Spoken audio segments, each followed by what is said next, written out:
Last year I did a pruning video on my hardy kiwis, and I had several people ask to do a little bit more close-up on some of the pruning cuts and where I prune. This is one of my vines. I've pruned all the other ones now. I had about 8 or 9 other ones I pruned, and now this is one of the last 2 I'm going to be working on. So I'll show you some of the details of where I cut. But the general idea is you want to focus on what your main structure is, your main branches, and branches off of them, and start by looking for really long growths. This one here is really long, and just shorten them all to somewhere between 6 inches and 12 inches long, and try to limit any of these that are crossing. So this one here is a good 40 inches long. So I'm going to trace it back to where it starts right here. So can you see that? Okay, right there. I'm going to come out to here so it's not crossing anymore. I'm just going to cut right there. And I'm going to keep doing that, and make sure you get anything that winds around. Right in here, see all these winding around? You don't want that. You can either cut it off entirely, or I can just trim it to there and unwind this here. I don't want anything winding around. I don't want anything rubbing if I can avoid it. Especially this time of year, it's so dense in here that I'm gonna probably remove 70% of what's here. So don't feel like you're ruining it if you're cutting some back. This one here has something winding around it. I'm gonna cut it so it's that long. I'm gonna unwind everything. This one here has wrapped around. Okay, and then when I trace this one back, after I unwrap it, it goes all the way to here. And here it's going to cross over, so I'll cut it before it crosses over so that they're not rubbing together. And I'm going to go through the whole tree and keep doing this. You see all this here is crossing. So I got this one here, I can shorten to there, and that helps. I might leave some of that. You can also remove anything that looks dead. Once it gets that wrinkliness to it, you can kind of tell it's dead. That's not a big deal there, but there will be a lot of branches, especially where it was crossing, and then just some that die back. This is how it tends to die back. This is a main branch here, and you can just see from the collar there that it looks dried up from the start, and that if you cut it, you'll see there it's just brown. There's no real green left in this one, so I cut those right back. And in here where it crosses over, it's obviously going to cause damage to this branch. So I'm going to get it from where I'm going to just cut this one back entirely to here, and then this is a dead one. This is another dead section here. There's going to be a lot of dead sections wherever it's crossing over and rubbing, so we're going to try and remove them when we can, and we'll see what it looks like at the end. Most of this stuff up here is coming off because I don't really want any long pieces unless they move to a different area where I want it to spread out. I don't want any of the long pieces to stretch more than a foot or so. Like this here, this comes up from this branch here, and it goes all the way into that canopy there and winds around and around and around all the way up there. So start by cutting this off, and I'll get the rest of it out later as I'm trimming. We'll just start with that, and I'll show you what it looks like at the end.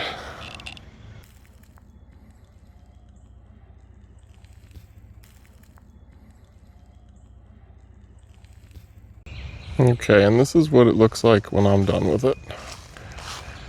Almost everything that was winding around in here is shortened or removed.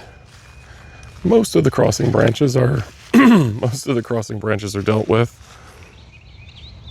And lots of branches like this. So there will be lots of flowers this year. There were actually lots of flowers last year, but we got hit with a week of rain right when all of the flowering happened. So we had less fruit than we should have, which can happen. That or sometimes a late frost, but doesn't usually happen. So much more room in here for growth, and all of that cutting back stimulates a lot more growth and a lot more flower production. So if you just kind of let it wind around itself and choke itself out, it probably won't give you fruit as frequently or as easily. Give you an idea what I pruned off. So this was all off of that one Anna Kiwi vine. It's probably 8 or 9 years old, something like that. Maybe a little less than that. But that will have hundreds and hundreds of flowers pretty soon. And this is about the end of when you want to prune it, early March. You don't want to let this go too long. The kiwi vines bleed a lot when they're pruned if you prune them too late. And there will just be tons of sap loss and bleeding. So I like to get to them usually before now, but around mid to early March is about the latest I'll try to go. And I'd say maybe I removed 50%, 60% of the vine, and I'll do that again in the summer once or twice too.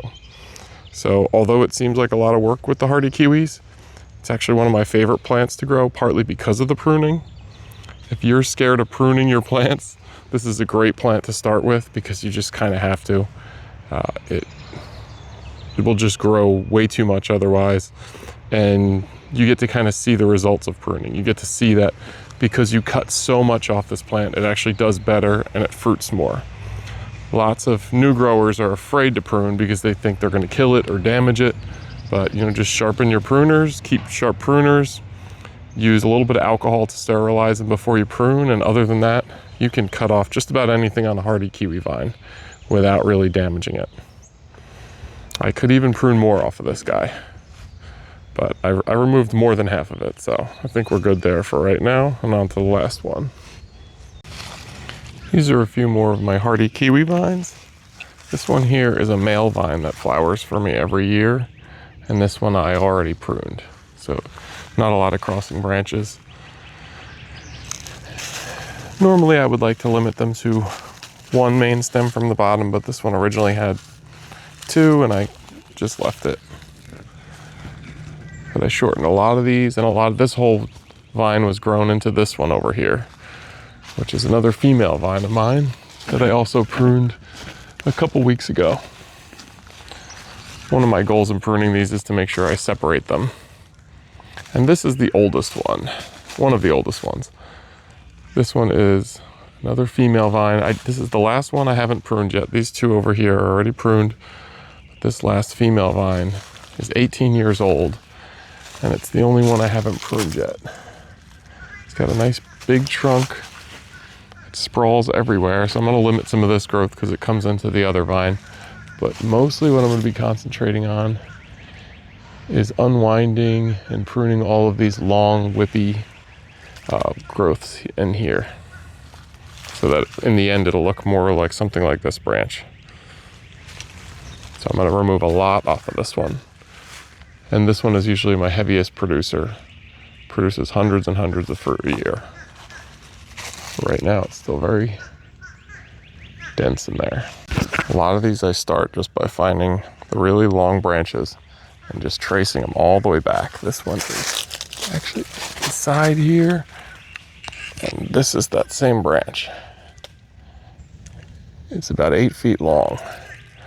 And I'm going to cut it right here. Sometimes I can dictate which way it grows by which way the bud is facing. So this one here, I feel a bud on this side here. So I'm going to cut right above it. And this is just a spindly growth here. Cut some of these off.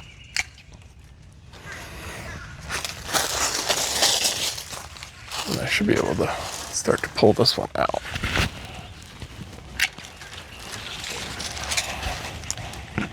So all that came off with just a couple of cuts. That's about 10 feet long of growth with other growth wrapped around it. So I'm going to just go through here and do more and more of that. Probably take about 20 or 30 minutes and get it all cleaned up. There's a ship going by right now as I'm working pruning this kiwi vine.